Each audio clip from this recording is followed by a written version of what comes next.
Hi, everybody, and welcome back to Don't Praise the Machine, your survivor's guide into the cultural apocalypse. And if you're passionate about the countercultural roots of house and techno, then this survivor's guide to the cultural apocalypse is frighteningly necessary. Today, we ask, is there still time to save the world from Keinemusik?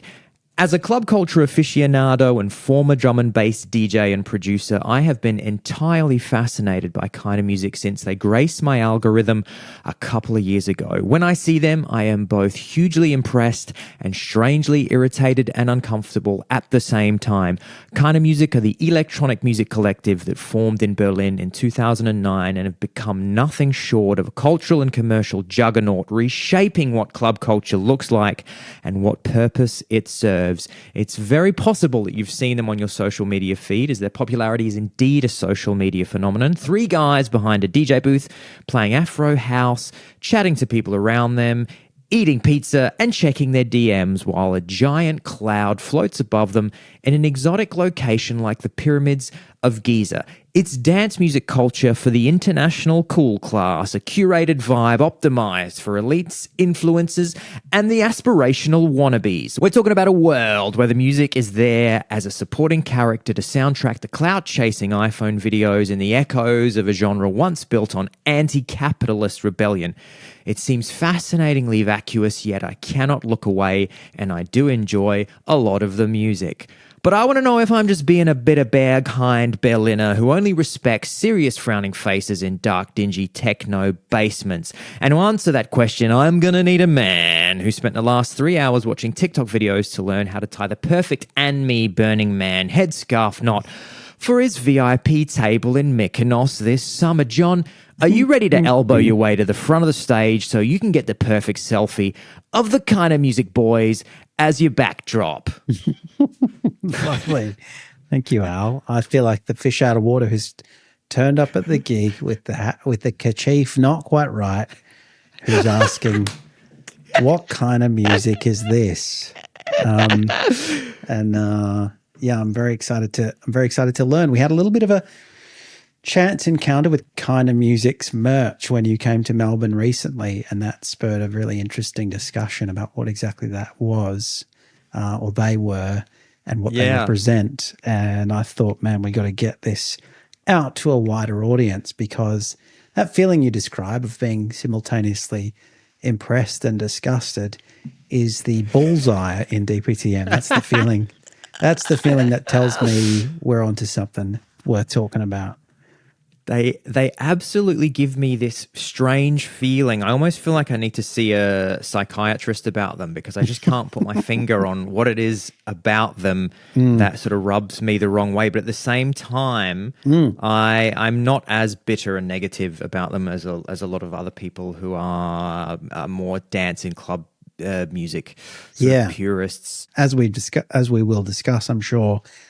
You know, they kind of set themselves up in important ways in direct opposition to that culture, that kind of Berlin traditional dance music culture that you will be very familiar with, and so many of your peers in Berlin will know and love. So it's not surprising they are divisive. But you know me, I love new things, and I'm always up for new musics. So my default is pro kind of music. I love this. I love that I'm going to make you a huge Keinemusik fan, and I want you to start having conversations at dinner parties and telling people to get into them. And for anybody who can't see us on the YouTube video, me and John are both wearing headscarves, which is the most visible signal to other people that you're a Keinemusik fan. This is what people wear to their gigs.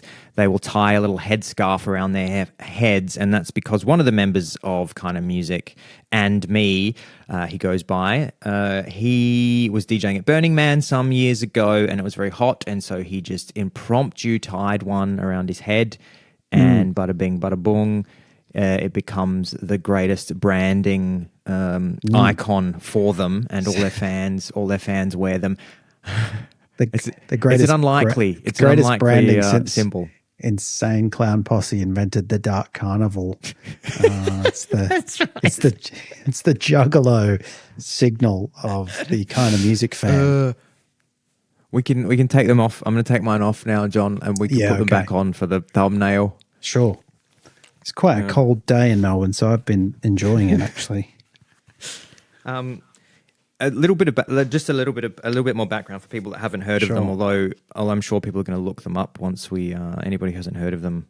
Which is one of the nice things about the podcast. Actually, I get a lot of comments and emails and messages from people that say some of the things that we speak about that I'm or you are extremely familiar with. Other people just haven't heard of, and then they dig deep and just go, "Oh wow, I didn't know this was going on in Keinemusik, man."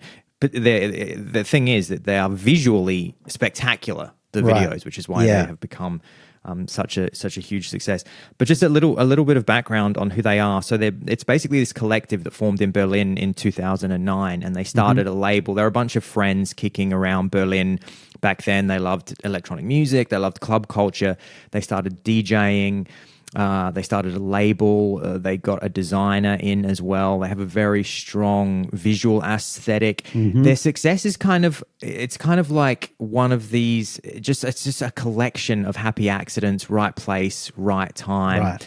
So they started throwing parties in Berlin around then, 2009, 2010, and they sort of separated themselves a bit from the Berlin style of music, of club culture at the time, which was a bit more serious and not as many kind of like happy faces and jumping around and being the Berlin club culture takes itself like very seriously. And it's funny because these days I would argue that they do take themselves a little bit seriously, but they separated themselves because the music style was a little bit more musically open, and it was a little bit, I think it was just like a little bit more musical. And so a lot of people started coming to these parties and listening to this kind of slightly different vibe of music that they were playing. And then they started getting a bit of international recognition. And basically, the thing that sort of blew me away is they were not on my radar at all. And I've lived in Berlin for 13 years, and they basically existed outside of the kind of Berlin underground house and techno thing that I was paying attention to. I'd heard the name, and I kind of knew, that's that German, because the name Keinemusik, it means no music in German. And so I'd heard that, and I thought, that's kind of interesting. And I must have seen the design because they have a very specific look to the record covers and stuff like that.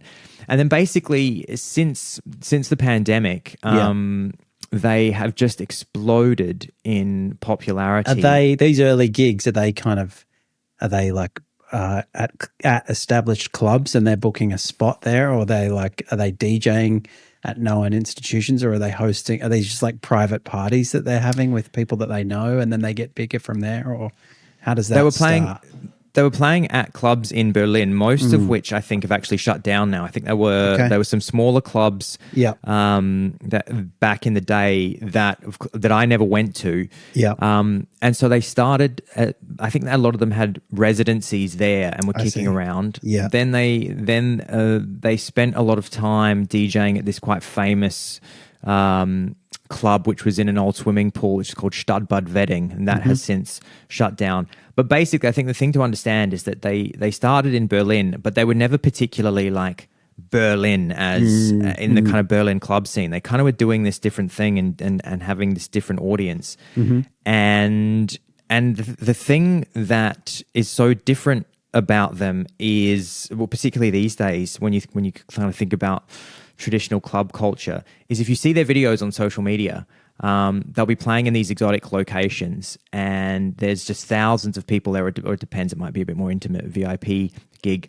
There's a shitload of phones filming them, and this has also been key to their success, is that they have basically become a social media phenomenon because their crowd loves to film them, and they've allowed people to film them. This is another thing that's very not Berlin, is like the phone thing. And phones you are famously banned in like camera phones. You put a sticker on them when you go into clubs. In Berlin. So and that was one of the main ways they posed themselves as in opposition to the mainstream kind of culture was, you go to Berghain, it's all very like what happens in Berghain stays in Berghain, and you got to put your phone away, and you got to, I don't know, or any of those big clubs. I imagine there's others that do the same thing, and their whole thing is mystique, kind of making themselves inaccessible.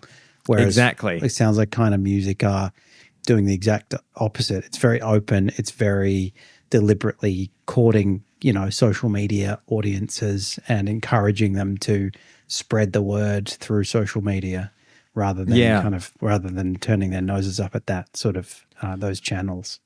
Yeah, that's right. Although the interesting thing that's happened is it's basically created a kind of exclusivity in that sort of VIP Ibiza, Mykonos, VIP bottle service, like young, beautiful people with money. Their audience is much more mainstream, yet they have this kind of, it's not like EDM, which is like David Guetta and these huge pyrotechnics. It's this thing where it seems on the surface like it's more underground. Yeah. And to be honest, I find the music much more listenable, and we'll get to the music in a second. But when you see these videos, you'll see the video on social media, and there's these three guys behind a DJ booth. That in itself is kind of different. Like you typically would see like one person DJing, but the three of them DJ. It's this guy called Ramper, Adam Port, and another guy called And Me. And they will be wearing very like the hippest streetwear that you can imagine, and they all look incredibly relaxed, and they're all drinking vodka, lime, and soda and cheersing each other. And then they make sure that they have their audience behind them. So there's the audience in front of them. Yeah. And then they'll have people behind them. And I had a bit of a look when they played down the road from me last year in Tempelhof, which is a big former airport. So they played Tempelhof last year, and 60,000 people came to see them at Tempelhof. So wow. And people came from all over Germany. People would have come from Europe, and other people would have come from around the world to come and see them. And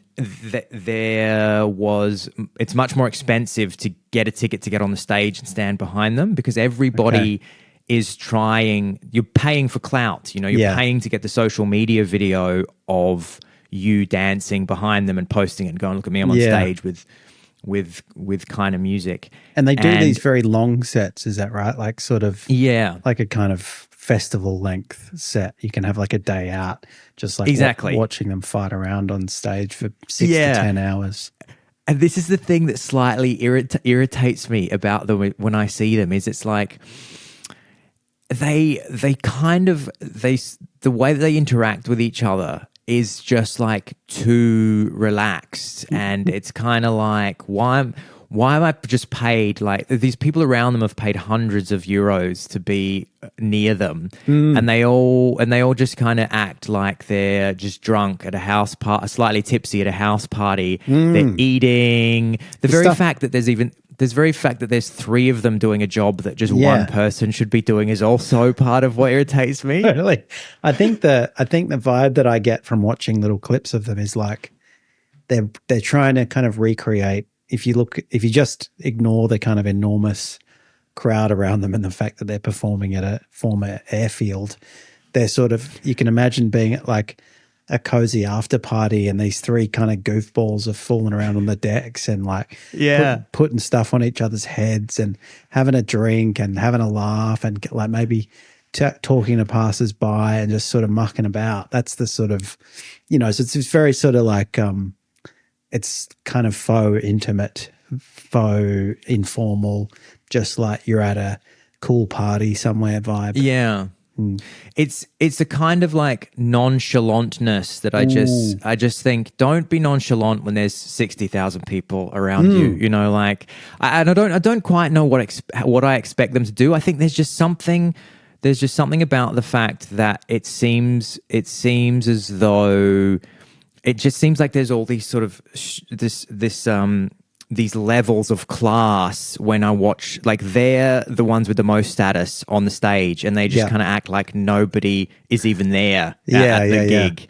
Yeah. And I just kind of wish that they'd be like, oh, this is incredible. There's like 60,000 people here. But they seem much more interested in like one another and the sort of friends around them on stage than any of the people that have paid to come to see them. That's just the kind of vibe that I get. It's important also that we mention the kind of music that they've been playing for the last few years is this genre which is called Afro house, and it's much slower than a lot of other club musics, and it's restrained in many ways, and so it doesn't have the same kind of like huge peaks and huge energy peaks and troughs. It's much more of a kind of subdued thing, and it's like perfect kind of background music that you can just slowly move. It's not move around to. Not your 90s skits mix, for example. It's not mix. It's not skits mix 42. No, exactly. It's not that sort of thing. And so you can kind of you can sort of, tune in and tune out and have a bit of a slow dance, and it's all very it's all kind of like a day out rather than sort of sweating under intense lights and, exactly needing to kind of chill out in the toilet every hour or two.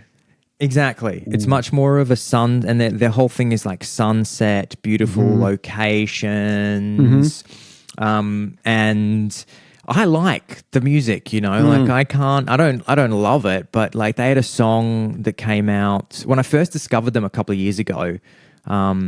They had this song, one of the guys in the crew, Adam Port, made this track called Move. And I went on a little holiday with some friends to Albania at like that same year, and it was everywhere. And I would joke with all my friends that because I have quite a good ear for the start of songs, and I would just hear it and just be like, or I would pick that it was going to get played. So you'd be somewhere, and I would say to my friends, because I would listen to the music that was getting, the style of music that was getting played, and I'd go, "You watch, they're about to play Move by Adam Port," and then we would all sing it, like because it became the song of the trip, and it's a great song. It's like I really like it. And is he the one catchy. Generally writing the songs, or are they all doing the writing? They all produce. Adam Port has like that Move has got to be their biggest commercial hit, but they've also produced for Drake. Like they produced tracks for Drake a few years ago, but they all produce. They're all like super talented.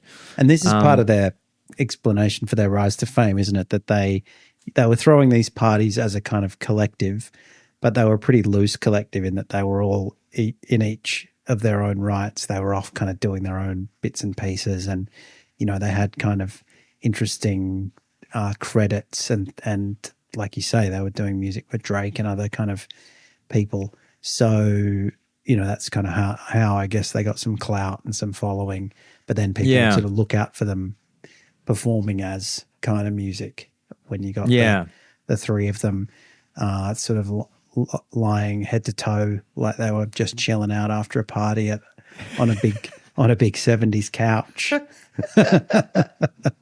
They were just lying on each other and eating Chinese food and checking their phones. Exactly. Half open, half empty, bottle of Pringles that they're getting into, putting on DVDs. One of them's just watching DVD commentary videos in the background. Exactly. I mean, I fucking wouldn't be at all 2000s hangover vibe, basically.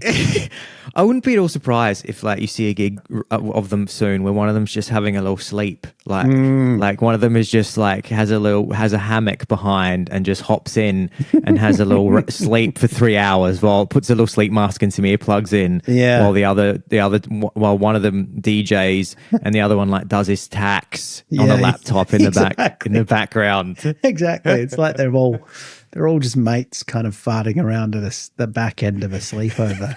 I mean, in a way I can see the appeal of that for sure. But then, it's the sad collision of that with this sort of performative social media adult fan base that kind of ruins it, because they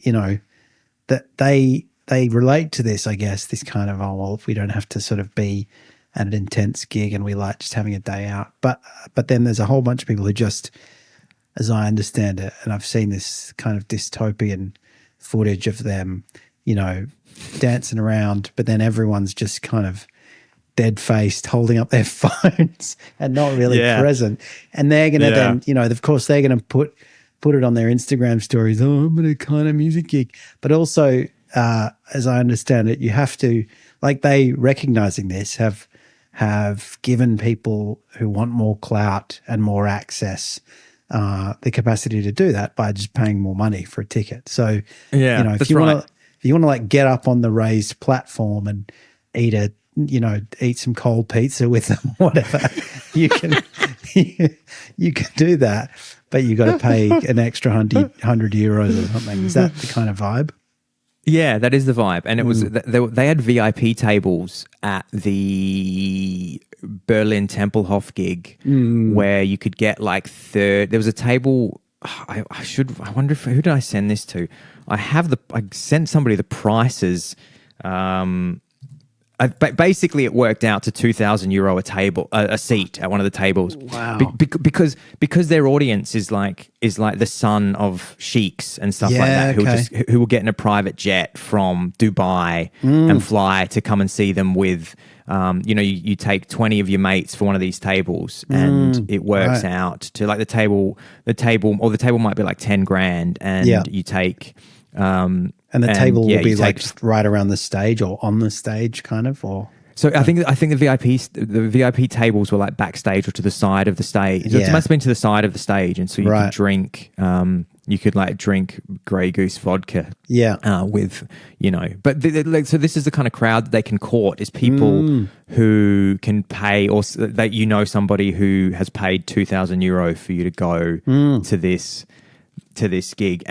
But I think the other thing about it as well, I think that's like slightly irritates me, is that it has the sheen of club culture, or it's wearing the kind of clothing of this counterculture that sprang up. If we're talking way back, you're going from like disco to like house music and rave culture, which was traditionally very countercultural. It was like gays and blacks and people that wanted to go out and hang in these weird spaces and take drugs and have a transcendent experience and meet different weirdos and freaks. And now it's just very 2026 that we're a long way from that now. I mean, you're talking about the summer of love when they say rave culture was really born was 1988. Okay. So now it's 2026, and so it kind of looks like that. There's DJs, and they're playing house music, and people are sort of dancing, but then everybody's pointing their phone at the stage, and the guys are acting nonchalant, and it seems to be much more about the visual aesthetic and communicating something about your identity as a person who goes to this thing than what it used to be about. So that's sort of... that's a very interesting phenomenon as well. Well, yeah. I mean, what I found interesting is when you started to describe it, I was kind of like, oh, this sounds great. They're doing their own thing. They go into these smaller or lesser known clubs and kind of trying this very informal, sort of democratized, relaxed way of doing things. But then it's kind of ended up being like turned inside out in that, they now have, quite hierarchical gigs, kind of fan structure, and the top shelf are like, as you say, like scions who are like, let's wait out the Strait of Hormuz situation by going to kind of music gig, hanging around in Berlin, and people who are kind of capturing the experience of going to a idyllic, relaxed gig, but that's within the four walls of the frame. Like the reality is you're standing next to a bunch of people who are just like you, holding their phones in the air, capturing this part of the stage that looks kind of ripe for, well-framed Instagram footage. And it's all a bit performative and sad, which is a shame. A great quote that I want to read here as well, John, came from an article by Airmail News. There's so much that's been written about them in the last few years as well. If you just want to jump on the internet and Google Keinemusik and news articles, Resident Advisor, the underground dance music website, they wrote a really cool article about them last year, exploring these kinds of topics and themes, this kind of commercialization, this sort of hyper social media fueled clout chasing meeting of dance music culture, and social media. And Airmail News, they wrote, everyone wants to go. This is from a sound engineer they interviewed. He said, everyone wants to go because they play in these fancy locations. By going, people signal, hey, I can afford to go to these places and on top of it, afford this concert. So it's like, we talk a lot about signaling on the podcast. We talked about matcha lattes and stuff like that. Yeah. When I went last year as well, the crowd was very young. It was really young too. Right, I don't see, like I go to nightclubs a bit in Berlin, and you don't see a lot of like just places with like 18 and 19-year-old kids. And there was a lot of that. They're And not that young, are they? Kind of music themselves are kind of in there. They're early 40s. Yeah, okay. There you go. Yeah, the kind of music people are early 40s.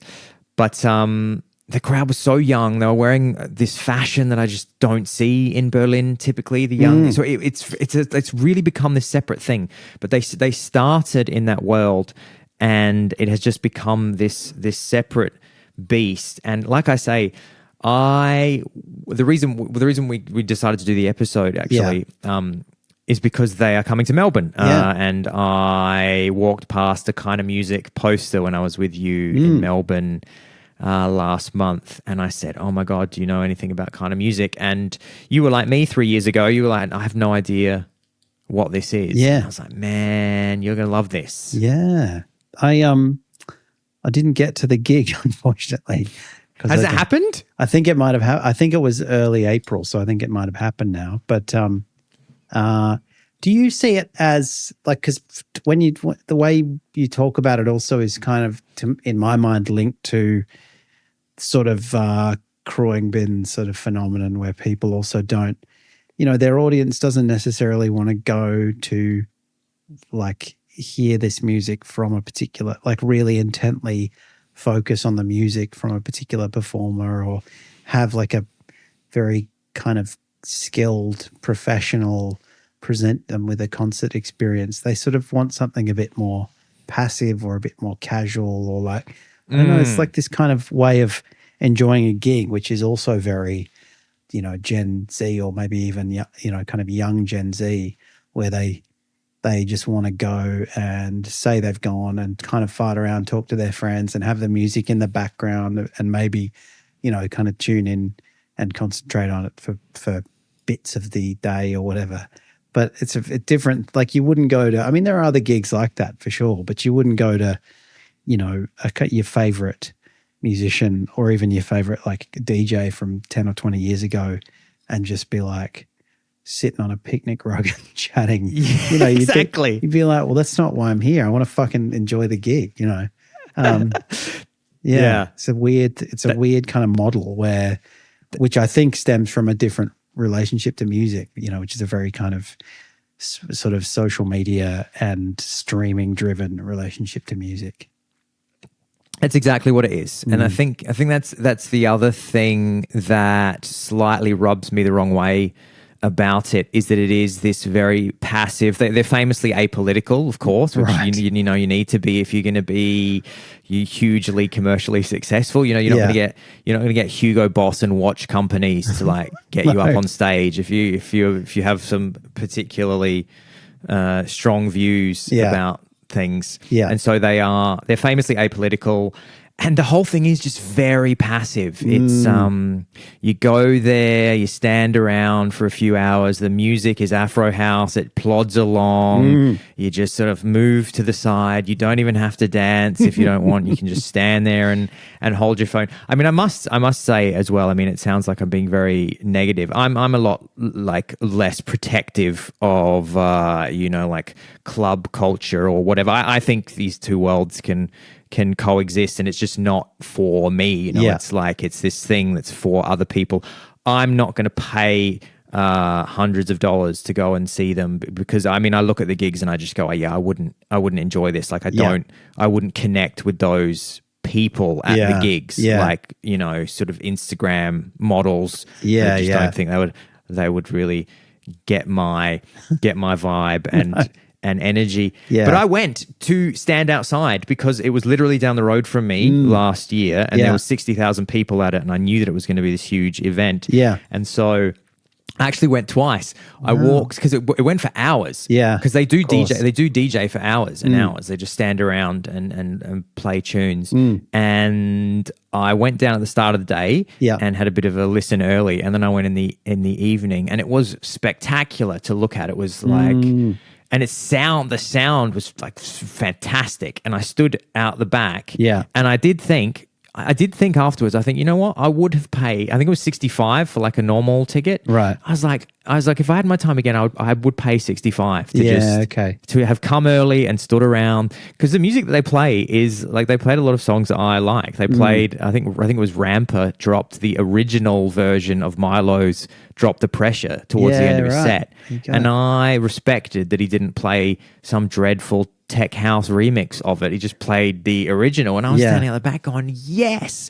And again, I'm always just interested in these like cultural phenomenons, and I was and particularly because it's a culture, it's come from this culture that I'm so familiar with, just looking at it as this like commercial juggernaut and this thing that, you know, that it had completely gone under my radar. And suddenly I was watching these TikTok videos of people like, I was like, who the fuck are these people DJing in the front of the pyramids that I've never seen? And then I was like, I know this name, Keinemusik. And I was like, that's a German, these those guys from Berlin that I was hearing about years ago. And then I was I went through down the deepest Keinemusik rabbit hole, because I was like, what have I missed? What has happened here? Like, there's something strange has shifted here. Like, why is one of them dating Naomi Campbell? Why are they producing for Drake? What has happened? Yeah.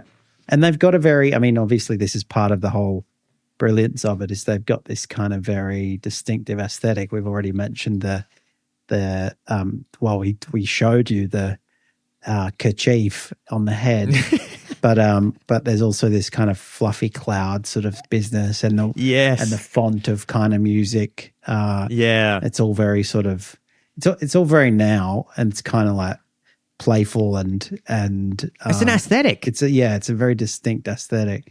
I'm just going to read to you how Mosh Dix, the Australian ticketing company, so they played at Please.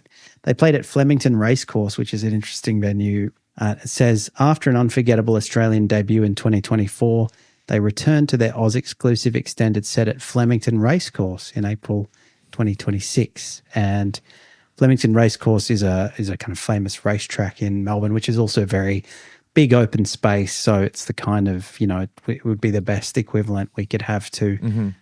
We're much too capitalist to leave entire airports defunct. We would be turning them into dog box apartments in a heartbeat. But it says, over the past 15 years, the trio have become the label's quiet constants, turning friendship, music, and collective spirit into a movement that continues to reshape house and techno. Their sound drifts fluidly between worlds, weaving vocals, melodies, and bass lines into moments that feel both grounded and weightless. Even that description is it's sort of pleasant, but it also doesn't really say much, does it? It's kind of all things to all people, not particularly challenging. Yeah.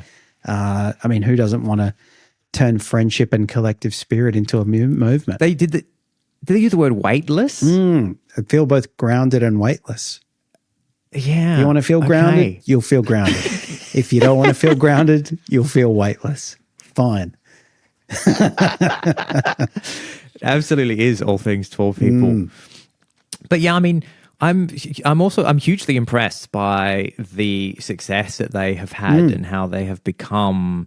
They're like marketing geniuses. Yeah. The fact that they just like encouraged the phones and were just like, because it's just become this free marketing channel where they can just sit back and everybody else just promotes them. I'd never heard of them, and suddenly I'm getting all these videos from people from phones at gigs where people are going, you need to know about Keinemusik. And now Adam Port, one of them, played at a Hugo Boss event some years ago in Berlin. So they do a lot of brand stuff and get good coin. What a marriage that is. The former designers of Nazi uniforms, just experts in aesthetics, two old hands in aesthetics, symbolizing it's totally true, symbolizing beautiful but conflicting ideas, and also symbolizing something a bit grim and dystopian. coming together. Wow, there you go. But yeah, I mean, it's just not for me, you know. Like the music is, you know, I fucking, you know, I'm not like mad about it. But that song "Move" by Adam Port, fucking love that song.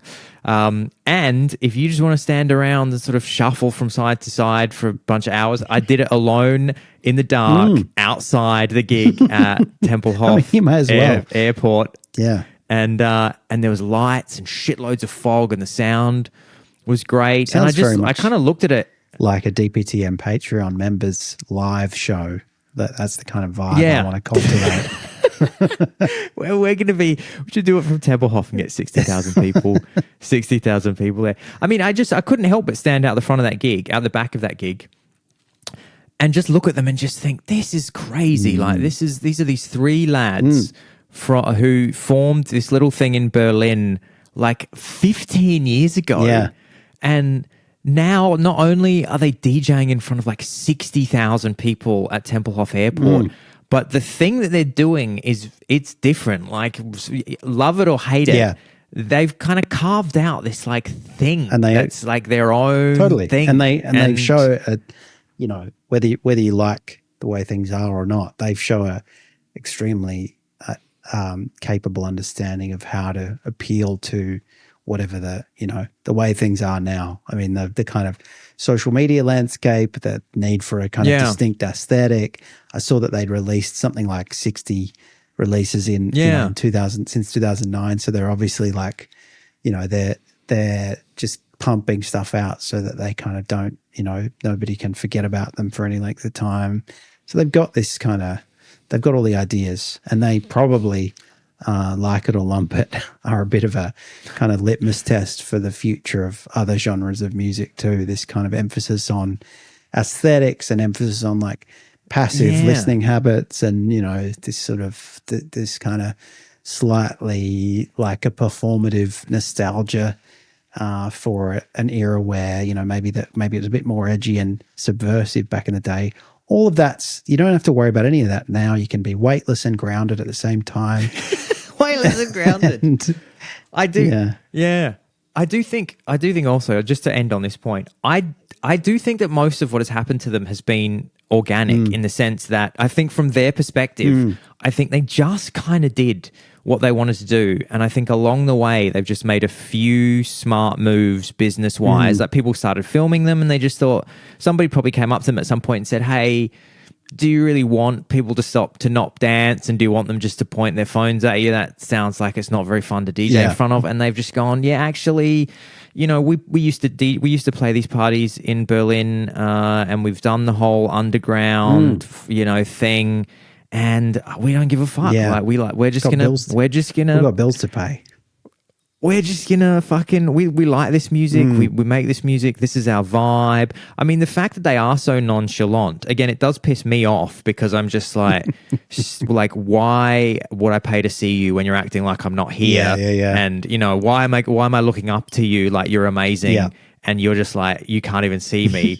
But at the same time, I kind of am like, they kind of just are the same that they've always been, you know? They're kind of just like, yeah, we are acting like you're not here. Yeah. Because like, whether you're here or not, this is kind of what we've done, and it's just luck of the draw that there's a bunch of influencers over the last few years that mean we're all multimillionaires and everybody knows who we are. I'd be interested to... But at the same time, we just want to have a vodka and soda and eat a pizza and to stand behind the decks for 20 hours. And I'm just kind of like, I like that. Yeah, if everyone left, this is what we'd be doing. But which is nice. But I do wonder, you know, is there any, like, if there might be interviews out there where they address this that I haven't seen, but, you know, is there any disquiet in the heart of, say, Anne Me, where he thinks I would love to kind of have the sort of audience that cares to make it, you know, move around and do interesting things and not just wave their phone at my face.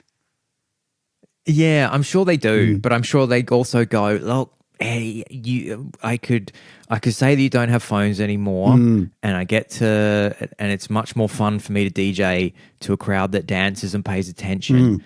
But I want $1 million. Yeah, exactly. And I'm 40 now. Yeah, that's right. So that's right. So this is what I'm gonna. This is what I'm This gonna is my do, time. and I can This always. is my fire I can always plan. play a house party to my friends in Berlin right. for Yeah. for nothing. Exactly. When I retire, I can tell people to put their phones away. Man, that's been the kind of music episode. Thank you so much for indulging me, John. That was interesting. an Fascinating. episode that we've had in the hopper, in the hopper for a while, because it is very in my wheelhouse, and it is really a cultural phenomenon. They're doing something different. Those kind of music boys, go and check them out yourselves. Read the articles. The resident advisor article about their movement is a bit more critical, but you can also find a lot of articles, and so obviously people fucking love them. They wear the scarves on their heads. And listen to Move by Adam Port. I bet a bunch of you who are listening to this, to this episode now, you're going to go, I don't know that song. And then you're going to put on Move by Adam Port, and you're going to go, I know this song. I bet. I'm going to do that after this. Yeah, so do that after this.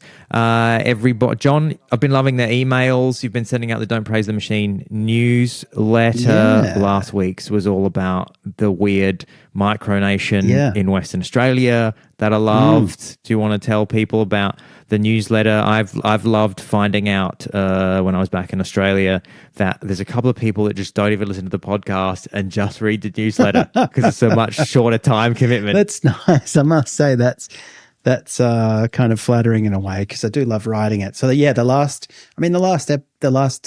release, if I can put it that way, was pretty typical of the newsletter content. It was a kind of a deep dive into a particular example of Australian sort of Sovset ideology, which is the Principality of Hutt River, which is a 50-year-old recently defunct micronation that seceded from the Commonwealth of Australia in 1970. So, I loved going through, poring over their archives, finding out what the self-appointed Prince Leonard of Hutt River had, what he'd minted as his coinage, what kind of coats of arms he'd used.